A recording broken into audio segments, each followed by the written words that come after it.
Okay. Not really sure if anybody can hear me.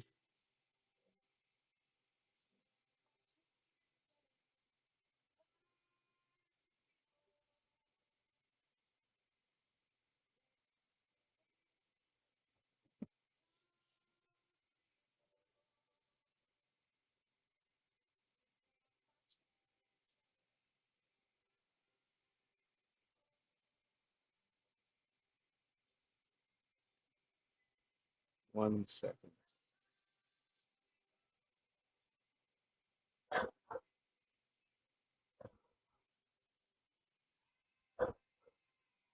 All right. Well, this is how my aim looks. ETIR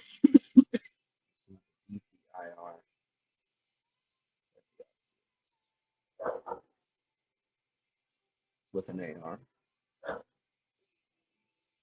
That's my multiplayer. This is my Warzone AR.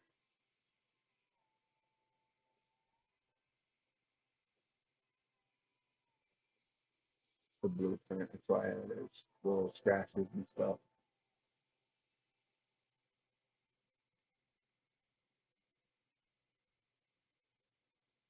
Not too bad.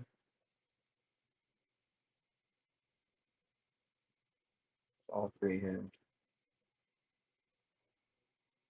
with an SMG. This is the static HV.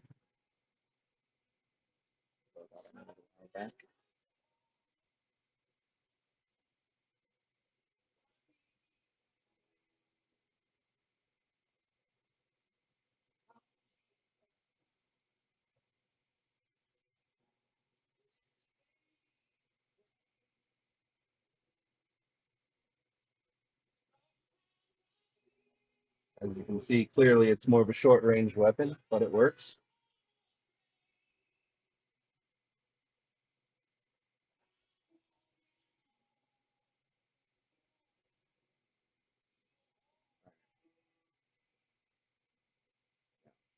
Hold up. Here are my settings. First, we'll start with controller. I'm playing on PC, so your settings are going to look a little different, but it should work.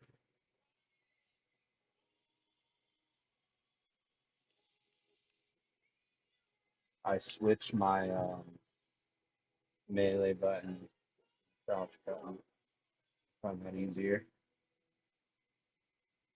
Bumper ping, of course, that's off. My dead zone inputs, this is what I use.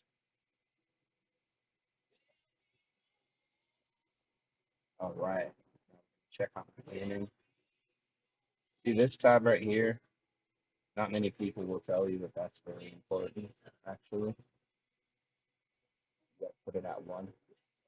It's gonna be it'll be it'll it'll first be stuck at 120, 1.20. Knock it down to 170.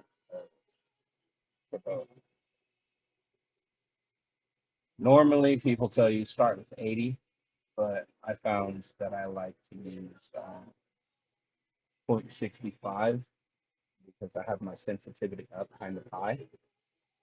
That is going to make my aiming smoother. Look around the building pretty fast. Sensitivity multiplier, I don't really mess with that, but there's that. Vertical aim axis, again, don't mess with that. Attack, stance, sensitivity multiplier, just put that at 70. Aim response curve, very important. You want to keep that at dynamic.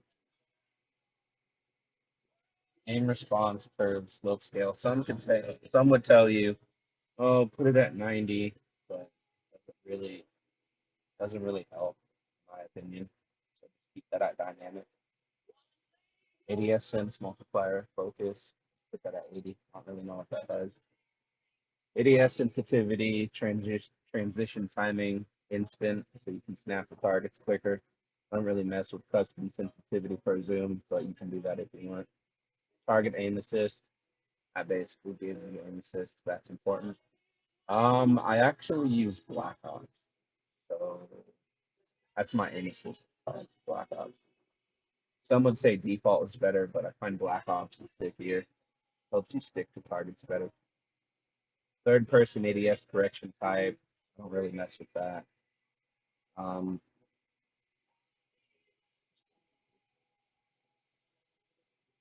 yeah, I don't really mess with that stuff. The gameplay, automatic tack sprint, very important. Slide, maintain sprint. That makes it where you can slide after the sprint.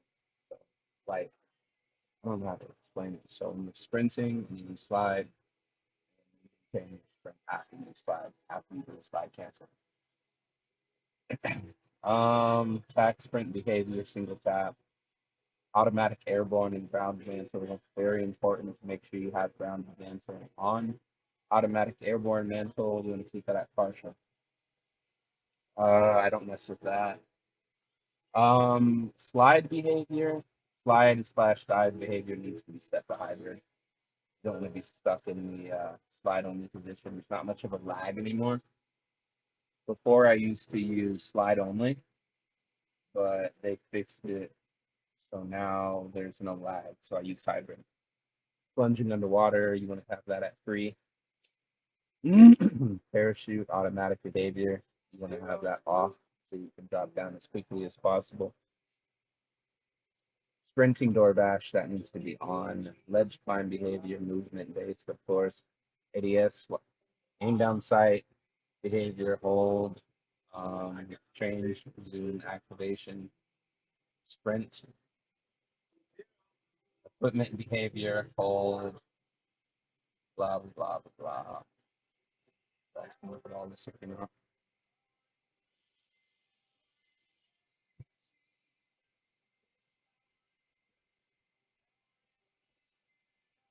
Boom. Now another important thing. This is on my PC, so just disregard this. But those of you that do have PC, here are my settings. Works pretty good for me.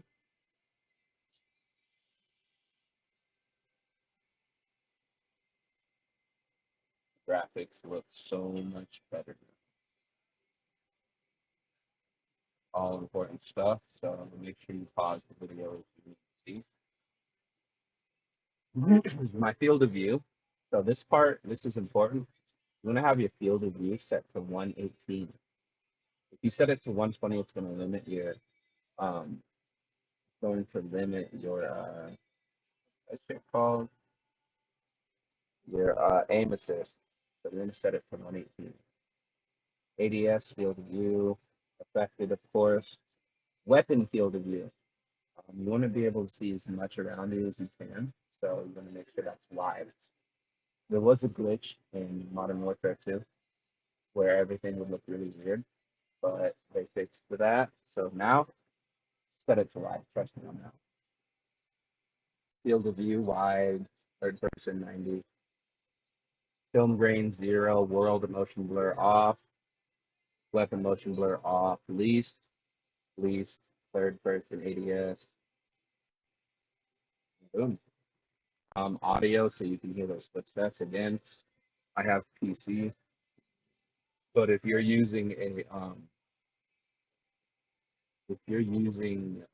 console, put it on soundbar and make sure your volume settings are like this. If you like to have music, good for you, you do that. But I just don't really care for that shit. So I would say dialogue volume and effects volume both need to be set to 100. That way you're able to hear the footsteps, people around you. Then if you have console, make sure you're using sound bar. These are the best sound settings, so you can hear those footsteps around you. Yeah, pretty much it though. Woo. Okay.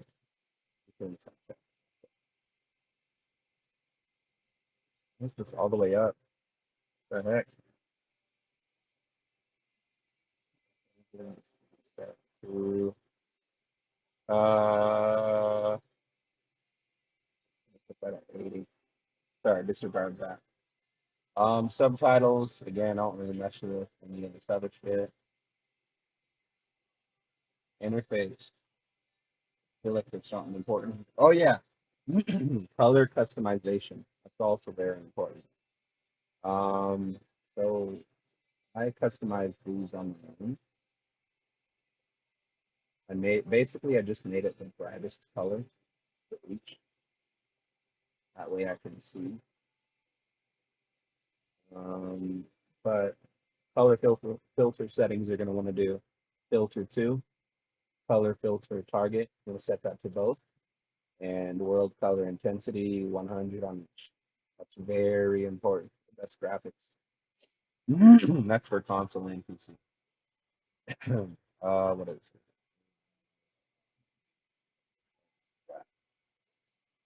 Mini map shape. I'm gonna set it to square. Mini map rotation on horizontal compass on crosshairs. Just put it to static, and then turn your center dot on. You don't have those little aim things in your way while you're looking around and shit. Here's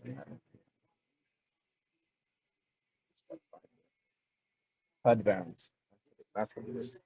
So right here, you're gonna want to put it as far in as you can. That way you don't have to look hella far off to the left. I have an ultra wide monitor, so I like to have my map as close to the center as I can, so I can see without turning my head too far away and not paying attention.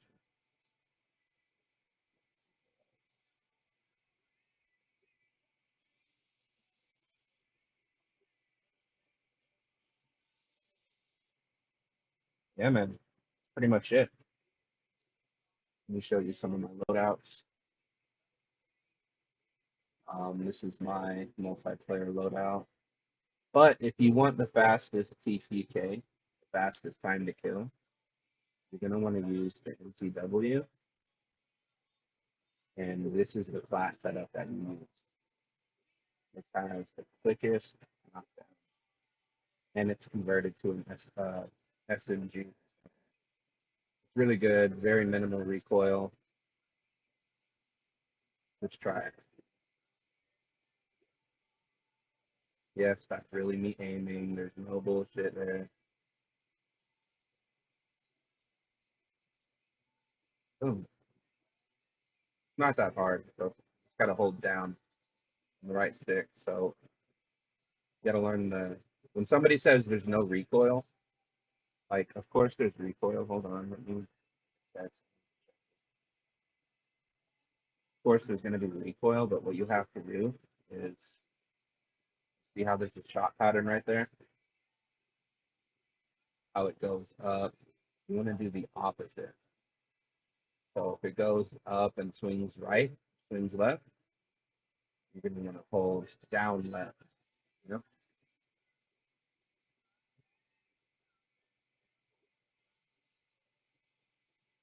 so, right.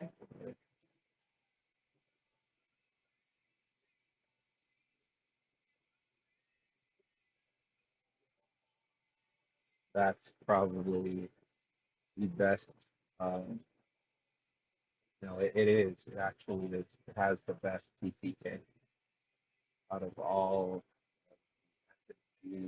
out of all of the close range weapons, aside from a shotgun. This is the best SMG. Even though it's a converted rifle, it's probably the best close range weapon. Aside from this.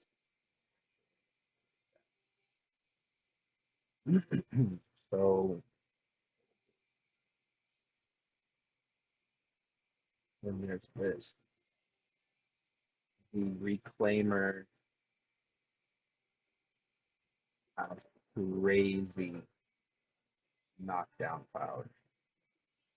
Like You have to be within 5-10 meters, of course, but the dual wield shotgun, equip it with the dragon's breath, you will have people rage quitting crazy, like crazy. Activision made fun. Yes, I heard that right. But I changed my username. In terms of the best Warzone sniper, definitely not the longbow. The best Warzone sniper is probably going to be the MCPR 300, because it's 300 mag rounds. Basically, it's very powerful. You can get shots out without having to worry too much about the bullet drop too much. I'll I'll show you some gameplay, but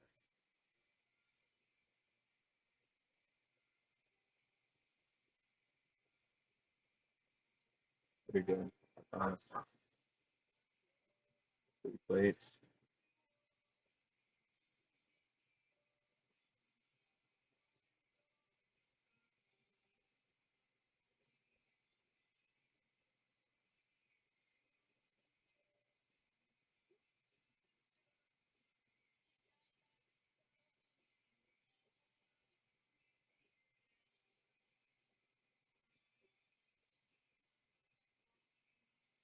Yeah, that is the best sniper for Warzone right now.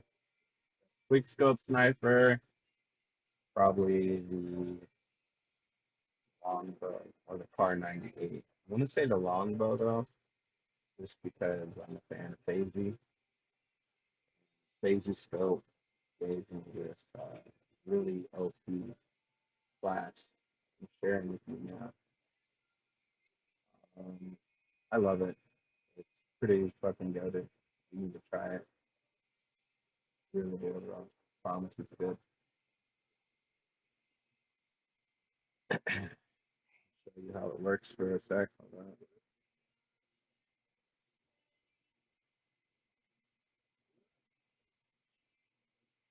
Pretty good. Yeah, dude. It's pretty much it, man.